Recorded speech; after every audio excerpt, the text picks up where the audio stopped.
नमस्कार। EP news line में एक बार फिर आपका स्वागत है और मैं हूं दर्शपाल गुप्ता। कल एक राजनीतिक ड्रामा हुआ, हाई वोल्टेज ड्रामा।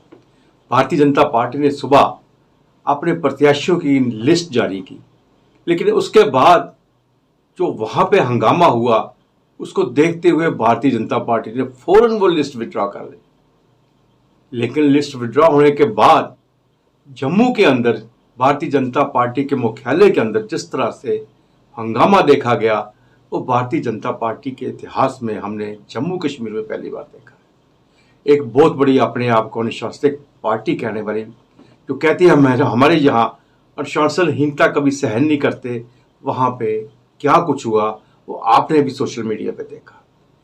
जहाँ पे जिनको टिकट नहीं मिली उनके जो प्रत्याशी के जितने भी थे लोग, उनने आके वहां पे हंगामा करना शुरू कर दिया। उनका यही कहना था कि पैराशूटर को टिकटें दी गई हैं।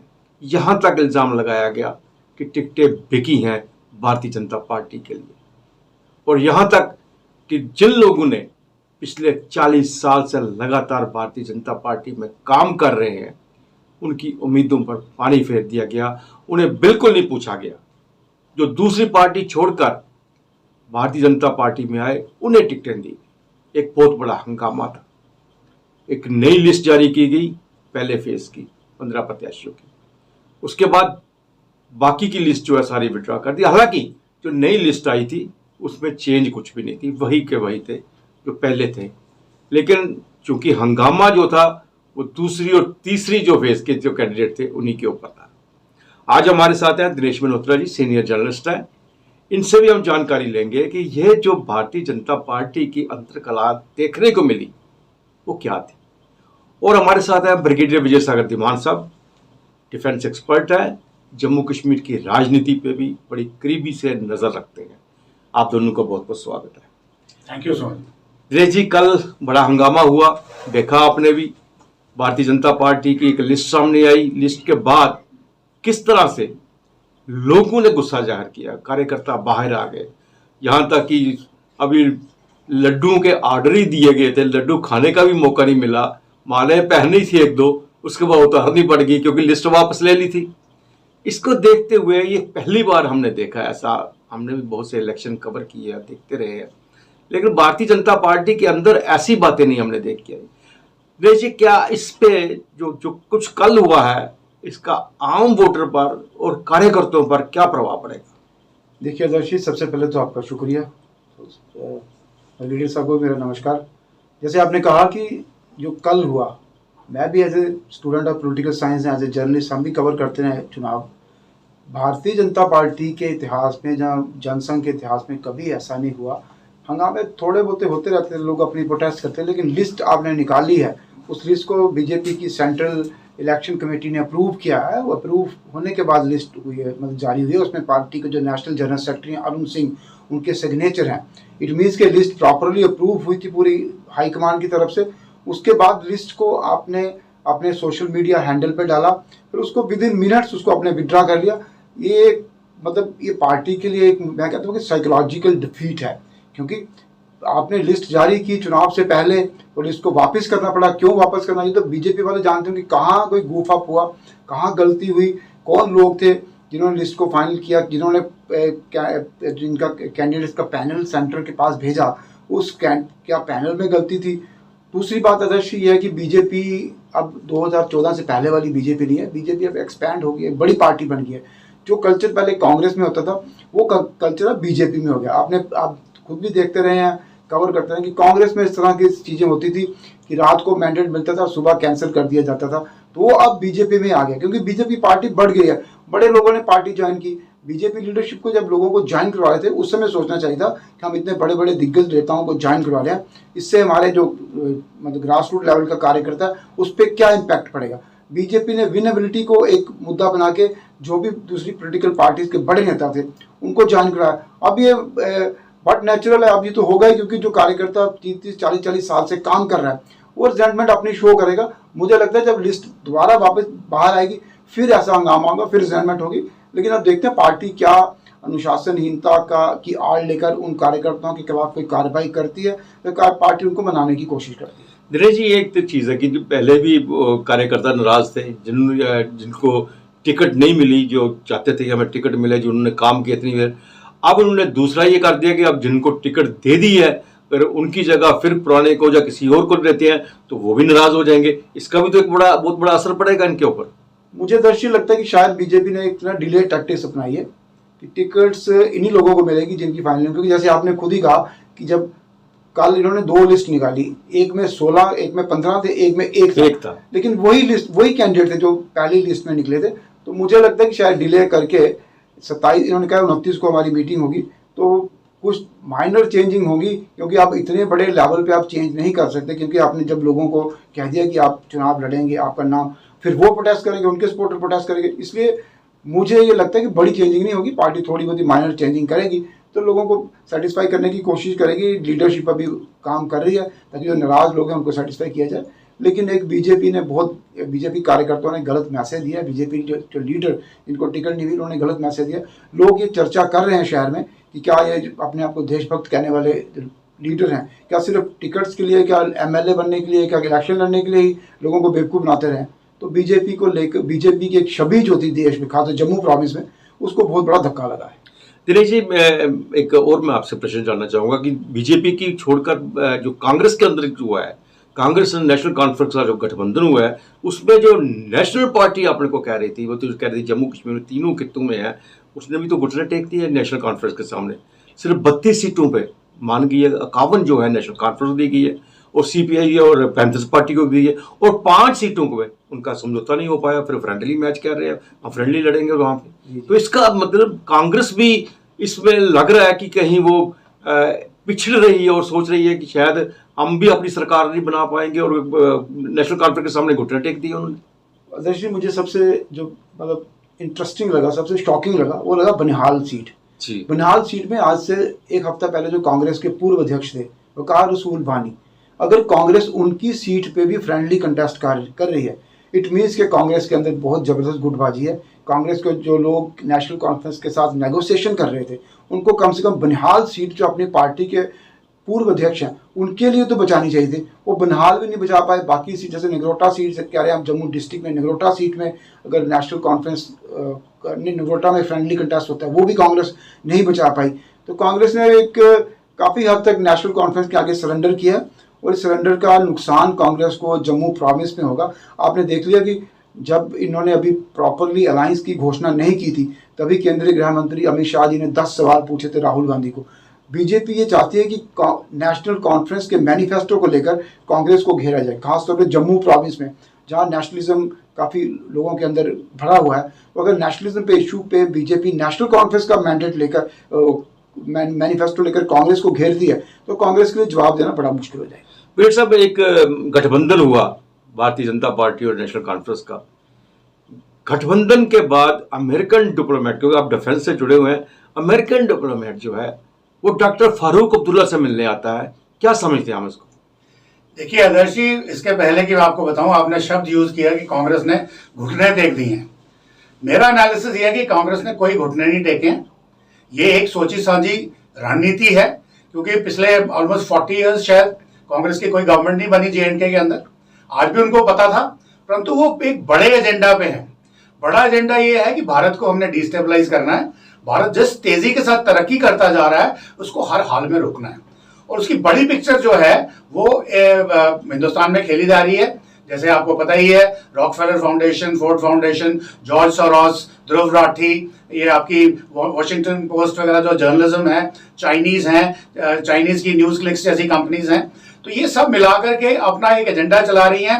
उन्होंने अपना जो टूल किट यूज किया, पहले फॉर्मर शाहीन बाग, फिर फार्मर्स प्रोटेस्ट, मणिपुर प्रोटेस्ट, तो ये और अभी वेस्ट बंगाल, ये सारी कहानी चल रही है। अभी जहां तक जे&के की बात आती थी, सडनली इनको या इनके फॉरेन आकाओं ने इनको बताया कि देखिए जे&के में आप तो गवर्नमेंट बना नहीं सकते, अब गवर्नमेंट शायद दूसरी पार्टीज बनाएंगी, मिली जुली सरकार होगी या कोई इंडिविजुअल पार्टी आएगी, आप ये बताइए कि आप वहां जाकर के अनरेस्ट कैसे फैला सकते हैं। तो उनके पास एक ही चारा था कि एनसी जो इस वक्त सुनने में आ रहा है कि उसकी पैठ जम्मू के कश्मीर के हर रीजन के अंदर है, कि आप इनसे हाथ में लाइए, और क्योंकि बीजेपी की वैली के अंदर कोई खास रिप्रेजेंटेशन नहीं है तो उनके साथ उन्होंने चुना कि एनसी के साथ बात करते हैं ताकि यहाँ पे वो गवर्नमेंट आए। और एनसी का जो मैनिफेस्टो उन्होंने निकाल के दिया है, मैं एंटी नेशनल वर्ड का यूज नहीं करूंगा, पर वो प्रो इंडिया भी नहीं है। वो चाहते हैं कि जो पुराना स्टेटस है, जो आज से 15-20 साल पहले या इवन 87, 89, 90 में जो कश्मीरियों का एग्जोडस यहाँ से किया गया, उनको यहाँ से बाहर निकाला गया, वही वापस आ जाए। इसलिए उनके देखिए मैनिफेस्टो में देखिए उन्होंने बोला 370 वापस लाएंगे। ये माइनर सी बात है क्योंकि ये हो नहीं सकता, मगर फिर भी कहना लोगों को बरगलाने के लिए इट्स अंडरस्टैंडेबल। बट ये कहना कि जमात इस्लामी से बैंड हटा दीजिए बिना किसी फर्दर डेवलपमेंट के, फिर ये कहना कि जगहों के नाम बदल देंगे, ये कहना कि जो टेररिस्ट जो मरे हैं भारतीय सिक्योरिटी फोर्सेस द्वारा, उनके बच्चों को, उनके घर वालों को नौकरी देंगे, और ऐसी बहुत सारी चीजें जो हैं। और सबसे बड़ी बात, पाकिस्तान के साथ बातचीत करिए। जब हम बोल रहे हैं उनको कि हमने पिछले 70 साल उनके साथ बात की है, 75 साल उनके साथ बातचीत की है, और हर बातचीत का रिजल्ट क्या निकला है? पाकिस्तान ने हमें स्टैप किया है बैक के अंदर। वो हर बारी हमें कोई ना कोई नया तोहफा देते रहे हैं in terms of terrorist activities. तो अब बात करने के बजाय हम तो कह रहे हैं talks and terror can not go together. तो हमारा जो मिशन था कि हमने बोला टेरर के ऊपर लगाम लगाइए, उसके बाद हम आपसे आगे बात करते हैं, परंतु वो कहते हैं नहीं पहले बात करिए। तो ये सब चीजें जो बताती हैं कि ये एक नैरेटिव है जो फॉरेन फोर्सेस जो इनमिकल टू इंडियन इंटरेस्ट हैं उनके फिट में जाता है। वो चाहते हैं कि जेएंडके में फिर से डिस्टेबलाइजेशन हो और मोदी गवर्नमेंट ऐसा कोई बड़ी फौज बीच में डाल करके या बड़ा कुछ करके कोई ऐसा वाकया तैयार करे जहां पे उनको मौका मिल जाए कि भारत की जो तरक्की है उसको रोकने का। उनके शाहीन बाग या फार्मर्स प्रोटेस्ट या मणिपुर वो तो फेल हो गए, और इवन वेस्ट बंगाल में भी मोदी गवर्नमेंट ने कोई रैश एक्शन नहीं करी। तो इसलिए मेरे ख्याल में जो गवर्नमेंट इन द सेंटर है उसको थोड़ा सा हमें देना पड़ेगा क्रेडिट कि उन्होंने हालत को सुधारने की कोशिश कर रहे हैं अगेंस्ट दीज फोर्सेस जो मानने को तैयार नहीं है। तो मेरा ये कहना कि वहां आना है। अभी आपने बोला कि अब इसको मैं कैसे प्रूव करना चाहता हूं। देखिए, शेख अब्दुल्ला को भी नेहरू साहब लाए थे, और उन 53 में जब उनको अरेस्ट किया गया था, अगर आपको याद हो तो वो भी उस वक्त पाकिस्तानी यूएस के जो एम्बेसडर थे इंडिया के अंदर और उनके डिप्लोमेट्स थे, उनके साथ हॉबनॉबिंग कर रहे थे कि जेएंडके को इंडिपेंडेंट बनाया जाए, भारत से परे और पाकिस्तान से भी परे, और उनको प्रधानमंत्री बना के इंडिपेंडेंट स्टेट बना दी जाए। सिमिलर चीज है, 2 दिन पहले गठबंधन होता है, अगले दिन फॉरेन डिप्लोमेट्स फारूक अब्दुल्ला और उमर अब्दुल्ला से मिलने उनके घर पहुंच जाते हैं। देखिए, अगर उनको जेएंडके की सिचुएशन के बारे में इतना ही जानना था तो उनके अपने फॉरेन जर्नलिस्ट हैं ग्राउंड के ऊपर, उनके अपने थिंक टैंक्स हैं जो काम कर रहे हैं, जो मिनट टू मिनट इंफॉर्मेशन रखते हैं। तो वहां जाके बोलने की क्या जरूरत थी? अभी हमें सार्वजनिक नहीं किया गया है कि डिस्कशन में क्या बोला गया, यहाँ बताया गया है, असली बात नहीं बताई गई है। पर मेरा यह मानना है कि यहाँ पे कुछ हिडन एजेंडा जरूर है। दैट इज वाई कांग्रेस सब कुछ इतना रिस्क लेते हुए कि जो अपना एनसी का जो मैनिफेस्टो है वो इतना रिस्की मैनिफेस्टो है, वो क्योंकि अगर वो कांग्रेस उस मैनिफेस्टो को बैक करती है तो कांग्रेस की जो position rest of the India में है वो सारी उड़ जाएगी। अब माइनस एक कोई सेपरेट कम्युनिटी को छोड़ के भारत का कोई भी भारतीय नागरिक जो भारतीयता में बिलीव करता है वो कांग्रेस को कभी माफ नहीं करेगा इस काम करने के लिए। उसके बावजूद अगर कांग्रेस ने ये रिस्क लिया है, सैम पिट्रोडा साहब जो उनके बड़े मेंटोर हैं राहुल गांधी के, अगर उन्होंने उनके जो थिंक टैंक्स बैठे हुए हैं उन्होंने अगर उनको स्ट्रैटेजी ये दी है तो ये बड़ी सोची समझी स्ट्रैटेजी होगी और इसमें उसको सब कुछ कवर करके किया होगा। परंतु ये खतरा बहुत बड़ा है और मुझे लगता है मोदी जी, अमित शाह या हमारे जो फॉरेन अफेयर्स वाले हैं, जो हमारी इंटेलिजेंस एजेंसीज हैं, they should be aware of it and उनको इसमें कॉशियस रहना चाहिए। दिनेश जी, अब हम तीसरी पार्टी जो है यहाँ पे रीजनल पार्टी पीडीपी में वो मुफ्ती की, जिसने भारतीय जनता पार्टी के साथ मिलकर हुकूमत भी बनाई थी, आज उनका एजेंडा भी है और नेशनल कॉन्फ्रेंस का एजेंडा तकरीबन मिलता जुलता है, लेकिन पीडीपी को लग रहा है इस वक्त जो इन चुनावों में बहुत पिछड़ गई है। क्या भारतीय जनता पार्टी पीडीपी का कोई फायदा उठा सकती है यहाँ पे? देखिए आदर्श जी, पीडीपी जैसे आपने एजेंडे की बात की, बहुत कम्पिटिटिव सेपरेटिज्म है। कोई एक नेशनल कॉन्फ्रेंस अगर कहती है कि हम नेशनल कॉन्फ्रेंस के 370 की बात नहीं करी, नेशनल कॉन्फ्रेंस 2002 की ग्रेटर ऑटोनॉमी की बात कर रही है, तो पीडीपी उससे बढ़कर वो सेल्फ रूल की बात कर रही है। तो ये जो कश्मीर सेंट्रिक पार्टीज़ हैं, ये लोगों के इमोशन को भड़काने के लिए चुनाव में इनको लगता है इससे फ़ायदा ले लेंगे। जैसे ब्रिगेडियर साहब ने कहा कि अब 370 एक हिस्ट्री हो गया, 370 का वापस आना इम्पॉसिबल है, कभी वापस आ ही नहीं सकता। रीजनल ऑटोनॉमी की जो इन्होंने उस समय की असेंबली ने जो पास किया था रेजोल्यूशन, उस समय की जो केंद्रीय सरकार थी उन्होंने डस्टबिन में फेंक दिया था। ना रीजनल ऑटोनॉमी वापस आएगी, ना 370 वापस आएगा, ना सेल्फ रूल आएगा। लेकिन ये पॉलिटिकल पार्टीज कश्मीरी आवाम को बेवकूफ़ बनाने के लिए इस तरह के इश्यूज़ को अपने अपने मैनिफेस्टो में ला रही है, ताकि इमोशन रैकअप किया जाए, लोगों का इमोशन के साथ खेला जाए और चुनाव जीता जाए। जहाँ तक पीडीपी की बात है, हम पीडीपी को इतनी जल्दी ये नहीं कह सकते कि पीडीपी खत्म हो गई है। लोकसभा चुनाव की बात कुछ और थी, विधानसभा चुनावों की बात कुछ और है।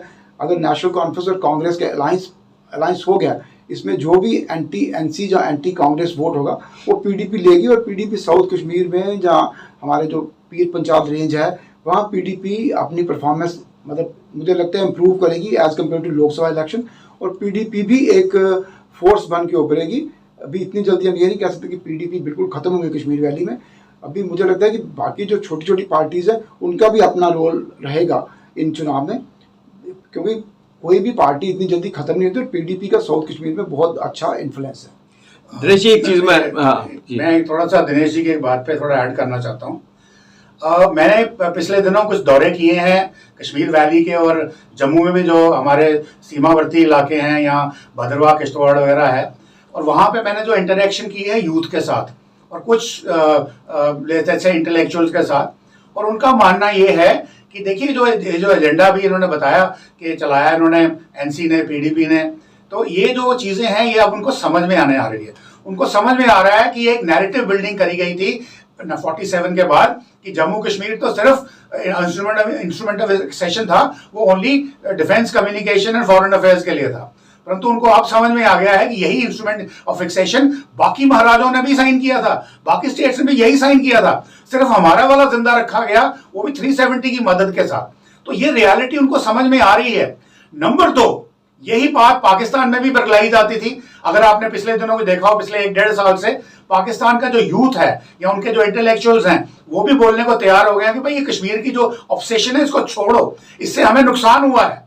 उसी तरह से भारत का जो कश्मीर का यूथ है वो कहता है कि हमें समझ में आ गया है 370 जाने के बाद, पोस्ट 5 अगस्त 2019 के बाद, कि थोड़ा धीरे धीरे हुआ, बट अब समझ में आ गया है कि जो पीस क्या चीज है और हमारे ऊपर क्या गलत चीजें, हमें क्या गलत नैरेटिव सिखाया जा रहा था हिस्ट्री का भी और अभी भी। और अभी का जो नैरेटिव है वो कहते हैं हमको इंटरनेट पे और टेलीविजन पे साफ नजर आता है। आपने G20 करवाया, आपके यहाँ टूरिस्ट की रिकॉर्ड आगमन हुआ, उसके बाद कई प्रोजेक्ट्स है जो इंडस्ट्रियल प्रोजेक्ट्स हैं या दूसरे प्रोजेक्ट्स हैं कश्मीर में शुरू हो गए हैं, तो उनको लगता है कि ये भारत की जो तरक्की है उसका हिस्सा है। और वो खुद बोलते हैं कि हमें भी टेररिस्ट बनने के बजाय या एंटी नेशनल बनने के बजाय हमें प्रो इंडिया बनना चाहिए, ताकि हम उस तरक्की के भागीदार बने और हमें भी फायदा हो, हमारी भी खुशहाली हो, हमारी भी प्रॉस्पेरिटी हो और हम भी एक अच्छी जिंदगी जिए। दिनेश जी, एक चीज मैं अंत में आपसे जानना चाहूंगा कि भारतीय जनता पार्टी जम्मू कश्मीर में अपनी सरकार बनाना चाहती है, उन दावा कर रही है, वो तो 50 का हमेशा उन्होंने बात की है, लेकिन एक उम्मीद थी कि भारतीय जनता पार्टी को, जो आम लोग यही बात कर रहे थे, सोशल मीडिया पे भी यही बात हो रही थी कि भारतीय जनता पार्टी को पीडीपी के साथ तो मिल नहीं सकती, अब जो उनका पिछला एक्सपीरियंस रहा, तो ये एक उम्मीद थी कि अगर उन्हें जरूरत पड़ी तो नेशनल कॉन्फ्रेंस के साथ मिलकर सरकार बना सकते हैं, क्योंकि नेशनल कॉन्फ्रेंस के साथ इनके पहले भी अच्छे रिलेशन रहे हैं। लेकिन अब जबकि कांग्रेस और नेशनल कॉन्फ्रेंस का समझौता हो चुका है, तो इन हालात में अगर भारतीय जनता पार्टी को सरकार बनानी पड़ी, इन परिस्थितियों में तो उनके पास 50 से ज्यादा तो आएंगी सीटें जिस तरह का दावा कर रहे हैं, इन परिस्थितियों में वो किस तरह से सरकार बनाई, किसका सहारा लेगी? देखिए दरअसल राजनीति में किसी को कोई भी चीज़ इम्पॉसिबल नहीं होती। क्या पता पोस्ट इलेक्शन में क्या सिनेरियो बनता है, नेशनल कॉन्फ्रेंस किस तरफ जाती है, क्योंकि इन्होंने अभी अपना कोई कॉमन मिनिमम प्रोग्राम तो बनाया नहीं। ये प्री पोल अलायंस है, पॉलिटिकल पार्टीज पे आप विश्वास नहीं कर सकते। चुनाव के बाद क्या सिचुएशन बनती है, केंद्र का क्या रोल रहता है, क्योंकि आप देखिए अगर चुनाव के बाद जो सरकार बनेगी वो इतनी पावरफुल सरकार तो होगी नहीं, सारी पावर जो है लेफ्टिनेंट गवर्नर के पास होगी। तो क्या सिचुएशन बनती है, मतलब इस प्रिडिक्ट करना बड़ा मुश्किल है। ठीक है, अलायंस क्या हुआ, सीट एडजस्टमेंट हुई है, प्रॉपर अलायंस तो नहीं हुआ। अगर 5 सीटों पे ये फ्रेंडली कंटेस्ट हो रहा है, इट मीन्स के कोई फुल फ्लैज अलायंस नहीं है, सीट एडजस्टमेंट है। पोस्ट पोल क्या सिचुएशन बनती है, क्या सिनेरियो बनते हैं, बीजेपी की लीडरशिप क्या रोल प्ले करती है, वो मतलब डिसाइड होगा।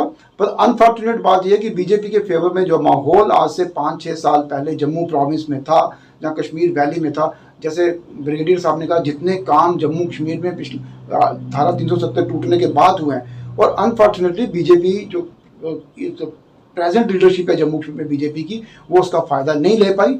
लोगों तक जो पॉजिटिव चीज़ें थी वो नहीं पहुंची, जो नेगेटिव चीज़ें थी उसका नुकसान बीजेपी को उठाना पड़ेगा चुनाव में। रेड्डी साहब, मैं एक चीज़ आपसे आखिरी में जानना चाहूँगा, लोकसभा के चुनाव हुए तो बॉर्डर खामोश था, आतंकवाद बहुत कम था।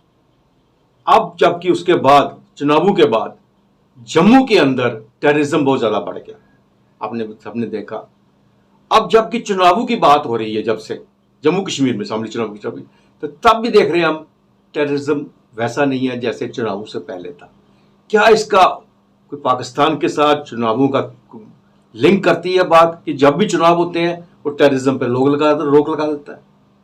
देखिए आदर्श जी, मैंने आपको पहले भी बताया कि ये एक बड़ी गेम खेली जा रही है। अभी जैसा कि दिनेश ने भी बताया कि पोस्ट इलेक्शंस क्या सिनेरियो बनेगा हमें पता नहीं। कांग्रेस पार्टी ने भी बड़े चालाकी के तरीके से, उनको पिछले 5-6 दिन से बीजेपी के लीडर्स हर लेवल पे, नेशनल से लेकर जूनियर तक, बोल रहे हैं कि अपना पक्ष स्पष्ट कहिए कि आपका जो एनसी का मैनिफेस्टो है आप इसके बारे में क्या बोलते हैं। वो नहीं बोल रहे हैं क्योंकि ये ग्रेट गेम है और अभी सिनेरियोज कई बन सकते हैं। हो सकता है कि जो इसका वायलेंस का लेवल इतना बढ़ा दिया जाए कि इलेक्शन कैंसिल करनी पड़ जाए। You can not rule the scenario out. थोड़ा डिफिकल्ट है क्योंकि गवर्नमेंट हर कोशिश करेगी। जैसे अभी गवर्नमेंट ने क्या कोशिश की है, जो लोगों के अंदर वोटर अवेयरनेस इतनी बढ़ाने के इतने प्रोग्राम्स हर डिस्ट्रिक्ट में किए जा रहे हैं कि आप आइए और वोट दीजिए, क्योंकि हमने दुनिया को मैसेज देना है कि लोग, जो भारत के, जम्मू कश्मीर के जो लोग हैं वो भारत के साथ हैं, वो वोट आ रहे हैं करने के लिए। उनको डराने की कोई भी साजिश है उसको हम कामयाब नहीं होने देंगे। तो हो सकता है आईएसआई के थ्रू या अमेरिकन के जो उनके सीआईए के जो हथकंडे हैं उनके थ्रू वो कुछ करने की कोशिश करें, नंबर 1। नंबर 2, बीजेपी जो हम यहाँ डिस्कस कर रहे हैं, आपका ये मतलब है कि ये बीजेपी के सीनियर लीडर्स नहीं समझते इन चीजों को? जरूर समझते हैं। तो वो भी अपनी पूरी स्ट्रैटेजी लगा रहे होंगे कि ये जो कांग्रेस की और एनसी की जो बन रही है भागीदारी, इसको किसी तरीके से बदनाम किया जाए और कांग्रेस को पूरे रेस्ट ऑफ द कंट्री में बदनाम किया जाए। अभी आप थोड़ी देर में देखेंगे ये कैंपेन भी आ जाएगा। तो इस तरीके से एक पार्टी जो है, एक अलायंस जो है कोशिश कर रही है कि इलेक्शंस हो और दूसरी कर रही है कि ना हो। तो इस सिचुएशन में क्या निकलता है कहना बड़ा मुश्किल है। और जहां तक एज ए डिफेंस एक्सपर्ट का सवाल मेरे से आपने पूछा कि क्या ये बढ़ सकती है, तो मैं आपको बताऊं ये बढ़ भी सकती है, इसमें कोई शक नहीं है। परंतु अगर हम पुराना इतिहास देखें, अब गवर्नमेंट जिसकी भी रही हो, एएस दुल्लत जैसे जो इंटेलिजेंस के लोग थे उनकी किताबें पढ़ें या हम हुर्रियत की हिस्ट्री देखें, तो ये गवर्नमेंट ने भी, ये सब थे तो सेपरेटिस्ट, तो गवर्नमेंट की एजेंसीज या इंटेलिजेंस एजेंसीज, दुल्लत साहब ने जैसे लिखा है, वो इनके साथ भी रास्ता रखती थी। अब अपनी इलेक्शन में करवाने के लिए उनसे वो क्या करवा सकते हैं कहना बहुत मुश्किल है, परंतु कार्ड सारे ओपन है। और सबसे बड़ी बात जो आपके आज के प्रोग्राम की मेरे को जो अभी तक समझ में आई है कि वो दुनिया को, जनता को, स्पेशली जम्मू कश्मीर जनता को अपने मैनिफेस्टो दे करके, अपने लॉजिक दे करके खुलेआम बेवकूफ बनाया जा रहा है, खुलेआम बेवकूफ बनाया जा रहा है। और ये पॉलिटिकल पार्टी समझती हैं कि लोगों को समझ में नहीं आती कि ग्राउंड पे क्या हो रहा है। और मैं ये जो मेरा इंटरेक्शन है, क्योंकि मैं भी इतने साल आर्मी में रहा हूँ, जम्मू कश्मीर में कम ही आया हूँ, अभी जो मैंने इंटरेक्शन करी है उसमें मुझे बात समझ में आ गई है कि लोगों को बात समझनी आ गई, शुरू हो गई है।